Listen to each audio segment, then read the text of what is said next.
आज हम प्राकृतिक संसाधन के भाग 3 के बारे में अध्ययन करेंगे और इस भाग में हम भारत में पाई जाने वाली अलग अलग जगहों पर अलग अलग तरीके की जो मिट्टियां हैं उनके बारे में अध्ययन करेंगे कि कौन कौन सी ज़मीन किस राज्य में पाई जाती है और उसमें कौन से प्राकृतिक तत्व पाए जाते हैं और किन तत्वों की कमी होती है। तो चलिए प्रारंभ करते हैं प्राकृतिक संसाधन के भाग 3। देखिए यहाँ दिया गया है ज़मीन के प्रकार। वर्तमान समय में भारतीय कृषि संशोधन परिषद ICAR भारत में जो भी आपके कृषि संशोधन किए जाते हैं वो यही संस्था करती है। इनके द्वारा भारत की ज़मीनों को 8 प्रकार में बांटा गया है। बोर्ड की परीक्षा में कई बार ये प्रश्न पूछा जाता है कि भारत में पाई जाने वाली मिट्टियों को कौन सी भारतीय संस्था या परिषद है जिसने इनको 8 भागों में बांटा है या कितने भागों में बांटा है। इस तरीके से तो ICAR संस्था का नाम है और 8 प्रकार से इनको बांटा गया है, जिसमें से पर्वतीय ज़मीन और जंगल प्रकार की ज़मीनें पर्वतीय क्षेत्रों में अलग अलग ऊंचाइयों पर दिखाई देती है।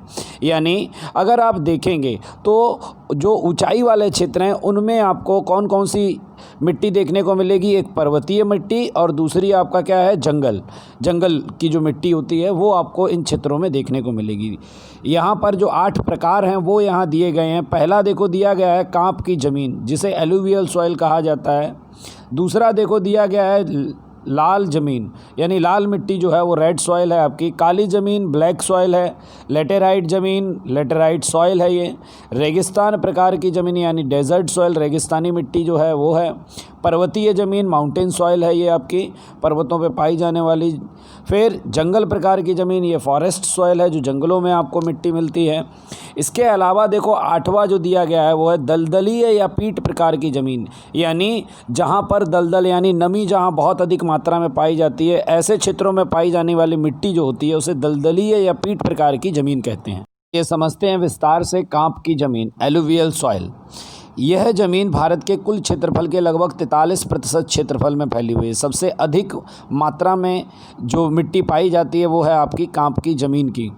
आगे देखिए कांप की ज़मीन यानी ये जो मिट्टी है एलुवियल सॉइल जो है, इसका निर्माण जो होता है वो होता है नदियों के निक्षेपण से। नदियाँ अपने साथ कंकड़ पत्थर जो लेके आती हैं वह अपने निचले क्षेत्रों में क्या करती हैं, जमा करती हैं, जिससे इस मिट्टी का निर्माण होता है।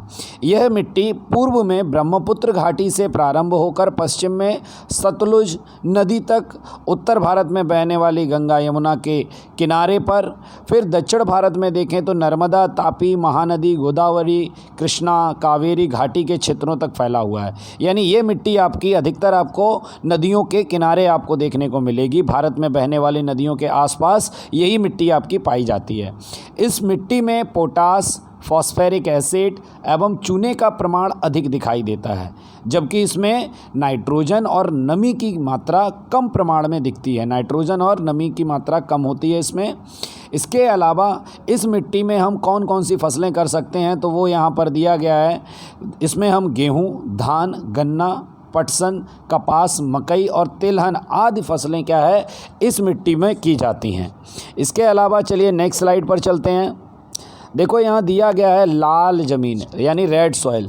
रेड सॉइल जो है भारत के कुल क्षेत्रफल के लगभग 19% क्षेत्रफल में फैली हुई है।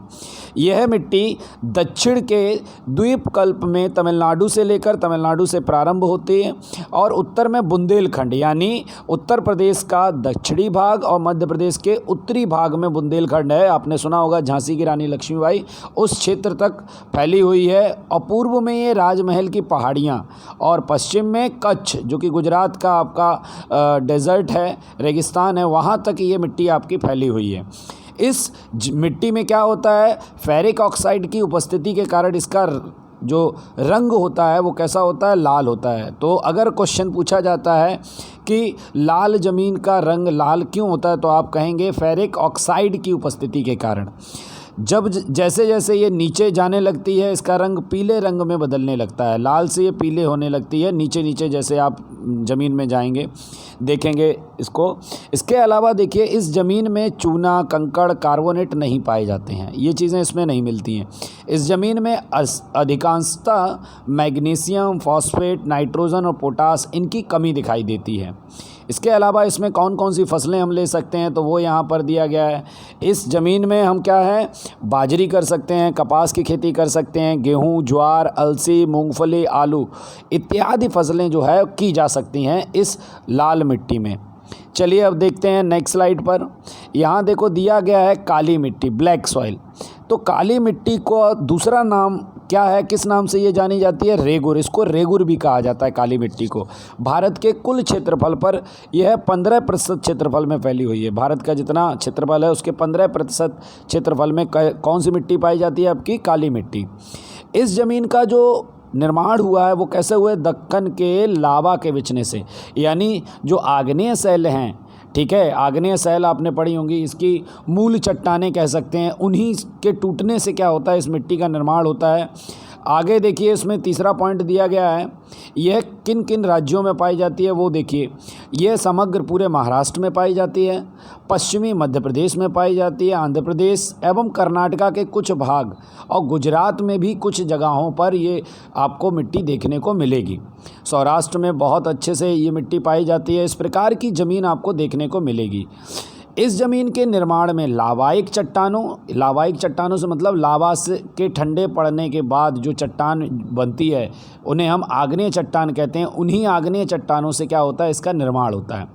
जलवायु, इन दो की लावायिक चट्टानें और जलवायु इनकी मुख्य भूमिका होती है। जलवायु का मैंने आपको जब ज़मीन निर्माण के बारे में बताया था तब समझाया था कि जलवायु की महत्वपूर्ण भूमिका होती है मिट्टी के बनाने में। इसके अलावा देखिए लोहा, चूना, calcium, potash, aluminium, magnesium carbonate, इनकी जो प्रमाण होता है, इनकी जो मात्रा पाई जाती है इस मिट्टी में अधिक दिखती है आपको। इसका उपजाऊपन बहुत अच्छा माना जाता है। इस ज़मीन की नमी समग्र शक्ति काफ़ी अधिक होती है, यानी इसमें नमी को काफ़ी लंबे समय तक बचा के रखने, यानी ये मिट्टी काफ़ी लंबे समय तक गीली बनी रह सकती है अगर इसमें पानी दिया जाता है। नमी को काफ़ी देर तक ये बना के रखती है। ये ज़मीन सबसे अच्छी मानी जाती है कपास की खेती के लिए, ठीक है। इसके अलावा और भी फसलें इसमें की जाती हैं, जैसे अलसी है, सरसों है, मूंगफली है, तम्बाकू है, उड़द जैसे दलहन वर्ग की ये फसलें भी इसमें की जाती हैं। पर कपास की जो फसल होती है उसके लिए विशेष रूप से अनुकूल मानी जाती है यह है आपकी काली मिट्टी। चलिए अब नेक्स्ट स्लाइड पर चलते हैं, देखते हैं। इसमें देखो दिया गया है लेटेराइट या पड़खाऊ ज़मीन, यानी लेटेराइट अगर कहा जाता है लेटेराइट मिट्टी को, और क्या कहा जाता है तो आप कहेंगे पड़खाऊ ज़मीन भी, पड़खाऊ मिट्टी भी इसको कहते हैं। इस ज़मीन का जो नाम है लैटिन भाषा के शब्द लेटर से लिया गया है, जिसका मतलब होता है ईंट, यानी ये जो है आपकी सूखने के बाद एकदम कठोर हो जाती है। इसका लाल रंग जो पाया जाता है वो किसके कारण इसका रंग जो होता है वो लाल होता है, वो होता है लौह ऑक्साइड के कारण होता है। यह ज़मीन भीगने पर, यानी जब गीली होती है तो ये मक्खन की तरह मुलायम होती है और सूखने पर ये कड़ी बन जाती है, इसीलिए इसको लेटर अर्थात ईंट कहा जाता है। इसके अलावा देखिए यह भारतीय द्वीपकल्पीय पठारी प्रदेश के ऊंचाई वाले भागों में विकसित हुई दिखती है। ये आपको मिट्टी, लेटेराइट मिट्टी आपको जो ऊंचे स्थल हैं वहाँ पर आपको ये मिट्टी देखने को मिलेगी। इस प्रकार की ज़मीन में मुख्यतः कौन कौन से तत्व पाए जाते हैं तो लौह तत्व, पोटास, एल्यूमिनियम, इनके प्रमाण जो है, इनकी मात्रा जो है अधिक होती है इसमें। इस ज़मीन में कम उपजाऊपन होती है, ये कम उपजाऊपन होती है, इसीलिए इसमें खाद डाल के, यानी खाद का उपयोग करके हम कौन कौन सी फसलें ले सकते हैं वो हैं कपास, धान, रागी, गन्ना, चाय, कॉफ़ी, काजू इत्यादि फसलें जो है खाद का उपयोग करके हम इसमें उगा सकते हैं। इसके अलावा देखो नीचे दिया गया है रेगिस्तान की ज़मीन, ठीक है, जो आपकी डेजर्ट सॉइल कहलाती है। ये ज़मीन आपके शुष्क और अर्ध शुष्क वाले परिस्थितियों में होती है। कहने का मतलब जहाँ पर आपका पानी की बहुत अधिक मात्रा होती है या पानी जहाँ पर नहीं पाया जाता है उन क्षेत्रों में इस प्रकार की ज़मीन होती है। यह ज़मीन रेतीली होती है और बहुत ही कम उपजाऊ होती है। इसमें घुलनशील क्षारों का प्रमाण अधिक होता है, यानी इसमें बहुत सारे क्षार आपके मिले रहते हैं। इस प्रकार की ज़मीन ज़्यादातर आपको भारत में राजस्थान, हरियाणा और दक्षिण पंजाब के क्षेत्रों में आपको देखने को मिलेगी। गुजरात में भी इस प्रकार की ज़मीन कच्छ और सौराष्ट्र के कुछ भागों में दिखाई देती है। सिंचाई की सुविधाएं अगर मिल जाती हैं तो इसमें हम बाजरी और ज्वार की फसलें कर सकते हैं। और इसके अलावा चलिए अब नेक्स्ट स्लाइड पर चलते हैं। देखो दिया गया है पर्वतीय ज़मीन, माउंटेन सॉइल जिसको कहा जाता है। यह ज़मीन हिमालय के घाटियों और ढलानों के क्षेत्रों में, यानी 2700 मीटर से लेके 3000 मीटर तक की ऊंचाई वाले क्षेत्रों पर यह आपकी पर्वतीय मिट्टी जो है पाई जाती है। यह मिट्टी आपको असम, दार्जिलिंग, उत्तराखंड, हिमाचल प्रदेश और कश्मीर में देखने को मिलेगी। हिमालय की सामान्य ऊंचाई के भागों में कौन कौन से पेड़, देखो यहाँ दिया गया है, देवदार, चीड़, पाइन के वृक्ष वाले क्षेत्रों में इस प्रकार की ज़मीन आपको देखने को मिलेगी। यहाँ पर आपके सीढ़ीदार खेत बना के बहुत कम मात्रा में खेती की जाती है। इसके अलावा देखो दिया गया है जंगल प्रकार की ज़मीन, जिसे हम फॉरेस्ट सॉइल कहते हैं। ये जो ज़मीन होती है ये हिमालय के संकुद्रम वनों में, यानी जहाँ पर आपका कॉनिकल शेप में आपने देखा होगा, कौन सा, क्रिसमस ट्री देखते हैं, इस तरीके के जो पेड़ पाए जाते हैं हिमालय पर, ठीक है, बहुत ऊंचे ऊंचे पेड़ होते हैं। तो इनके ये मिट्टी जो है आपकी 3000 मीटर से लेके 3100 मीटर तक की ऊंचाई के बीच में आपको ये देखने को मिलेगी, जो कि आपकी हिमालय की सह्याद्री रेंज में है। पूर्व घाट एवं मध्य हिमालय के तराई वाले क्षेत्रों में भी ये मिट्टी आपको देखने को मिलेगी। यहाँ पर क्या होता है, वृक्षों से गिरने वाले जो पत्ते होते हैं वो क्या होते हैं, आपके टूट टूट कर गिरते रहते हैं, और जो सतह होती है, ज़मीन जो होती है, उसको ढक लेती है, और फिर ये पत्ते सड़ के ज़मीन के ऊपरी भाग को कैसा, काला बना देते हैं। और ज़मीन के निचले स्तर की ओर जाने पर यही काला रंग कैसा होता है, नीला या लाल रंग में बदलता है। इस ज़मीन में हम क्या करते हैं, कौन कौन सी फसलें उगाई जाती हैं, वो चाय है, कॉफ़ी है, गरम मसाले, और इनके अलावा गेहूं, मक्का, धान इत्यादि फसलें जो है इस मिट्टी में, फॉरेस्ट सॉइल में की जाती हैं। चलिए नेक्स्ट स्लाइड देखो, दिया गया है दलदलीय या पीट प्रकार की ज़मीन। इस प्रकार की जो ज़मीन होती है वो आपके क्या है, नमी वाले क्षेत्रों में जो जैविक पदार्थ होते हैं उनके संचय से, यानी उनके इकट्ठे होने से क्या होती है, यह ज़मीन जो है, ये मिट्टी जो है वो विकसित होती है आपकी। यहाँ पर वर्षा ऋतु में क्या होती है, ये ज़मीन हमेशा पानी में डूबी रहती है, जिसके कारण क्या होता है, इसमें धान की खेती की जाती है, यानी जो आपके चावल रहता है उसकी खेती इसमें की जाती है। इस ज़मीन में जैविक पदार्थों और क्षारों की बहुलता पाई जाती है, और फॉस्फेट एवं पोटास की कमी होती है। इन चीज़ों की कमी होती है और जैविक पदार्थ और क्षार की बहुलता होती है, यानी ये अधिक मात्रा में पाए जाते हैं। यह ज़मीन जो है उड़ीसा, पश्चिम बंगाल और तमिलनाडु के किनारे वाले जो भाग हैं, यानी जो समुद्र तट के किनारे हैं, उन क्षेत्रों में, और उत्तर बिहार का मध्य भाग और उत्तराखंड के अल्मोड़ा ज़िले में यह मिट्टी आपकी पाई जाती है। चलिए, तो इस प्रकार से हमारा तीसरा भाग जो है वो समाप्त होता है।